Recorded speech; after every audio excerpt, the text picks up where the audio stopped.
Welcome back, friends.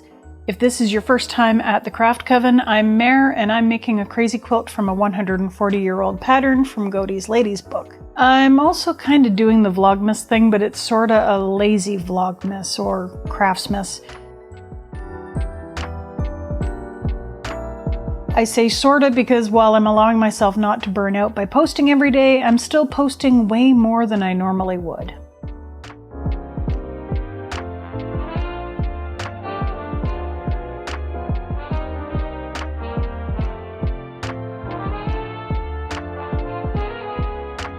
The reason I mention that is because you're going to see me working through this process in somewhat real time instead of figuring it all out and constructing or reconstructing the narrative of what happened. The drawback is you'll have to keep tuning in to see how it all turns out. Not that this is necessarily a bad thing. I had to take some time off from the project over the weekend, but I was back at it yesterday. This has been a stop and start process as I figure out just what the heck I'm doing. Crazy quilting, as I'm coming to learn, is like playing Calvin ball. You make the rules up as you go. There's really no correct way to do things. You can work from a pattern, you can not work from a pattern, which I suspect is simultaneously the easier and harder way to do things. You can use contemporary quilt techniques, you can use what are called antique patchwork techniques. You can make blocks, you can just lay things out and go to town. You can pre-embroider your patches or do them after everything is tacked down. You can baste things in place or tack them with pins or use English paper piecing, and it's a choose your own adventure. Kind of have a habit of finding those. I switched from my plan of using flannel as my backing because it's too busy to see the pattern I'm using. I found the remains of a bed sheet I'd used to mock up a dress, and it's nice and sturdy. Good thread count. I traced the pattern onto it using crafter's carbon paper and friction pen, eyeballing anything I'd missed.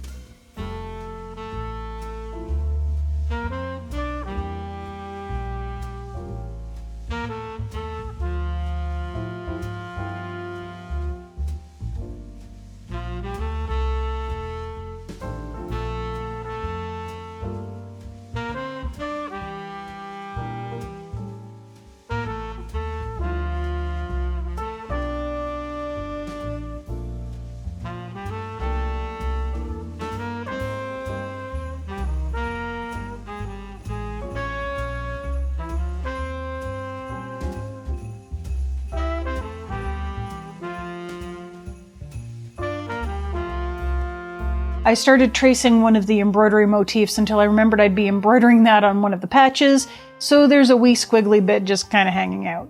The more I stare at this pattern, the more I realize that someone over at Godey's art department, such as it was in 1884, just drew a bunch of shapes, scribbled some fancy work stitches over the seams, and swiped motifs from a bunch of previous publications, so it's just one giant Victorian Zentangle. Some of the pieces will be easy to place because they're fairly straight, others not so much. I figure I'll be using the English paper piecing method to try and get those pieces roughly the right shape and size, or find a way to bury them at the bottom under other pieces with simple fold-over edges.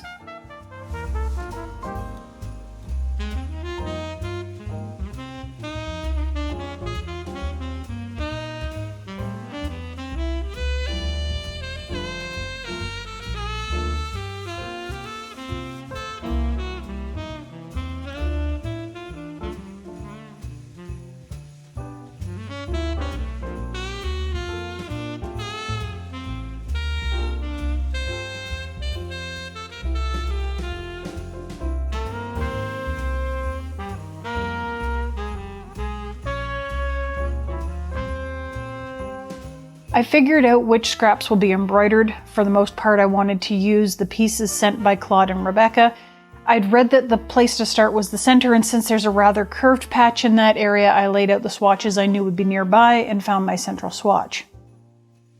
Here's where things slowed down. I basted the piece flat in place and didn't know where to go from there. Do I embroider the swatches? Do I just place pieces and fold them under and pin? Do I have to sew the edges together or baste them or do paper piecing? So I spent the rest of the day researching, and I know some of you will refer me to Christine Vike and Shannon Makes Crazy Quilt videos, and I've watched them, a couple of times each. I also found a website that had scans of all of the pages of a well-regarded contemporary book on crazy quilting that went into detail about historic construction. Yes, I read it. I also added the book to my Amazon wishlist in case the husbeast wants to be generous this Yule. No, I won't share the website because I do believe authors should be paid. I just wish the book was offered for sale in PDF format and not at the inflated price publishers like to stick on digital media. Yes, I have opinions on this too.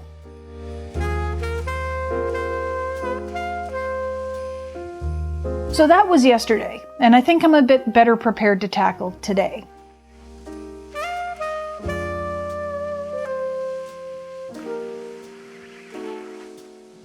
I realized the advice telling me to start at the middle was for making contemporary blocks with the vague conceit of being crazy blocks.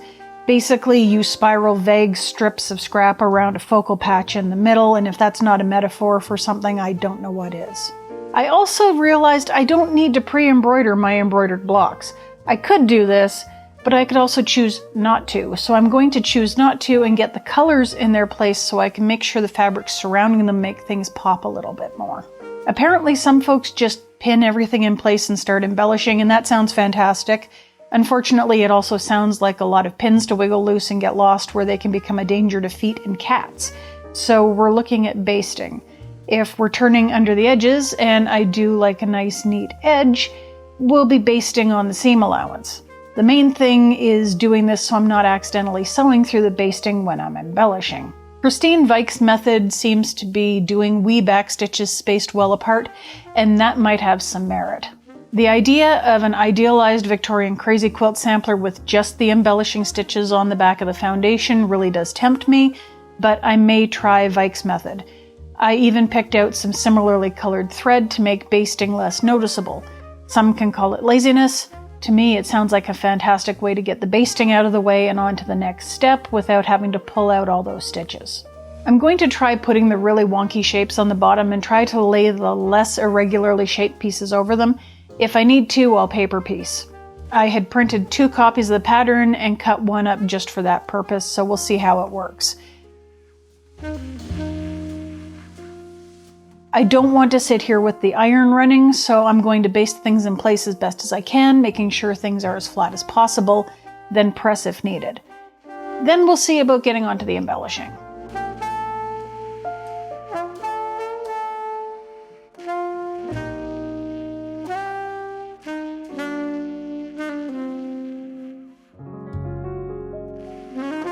This is as far as I've gotten today.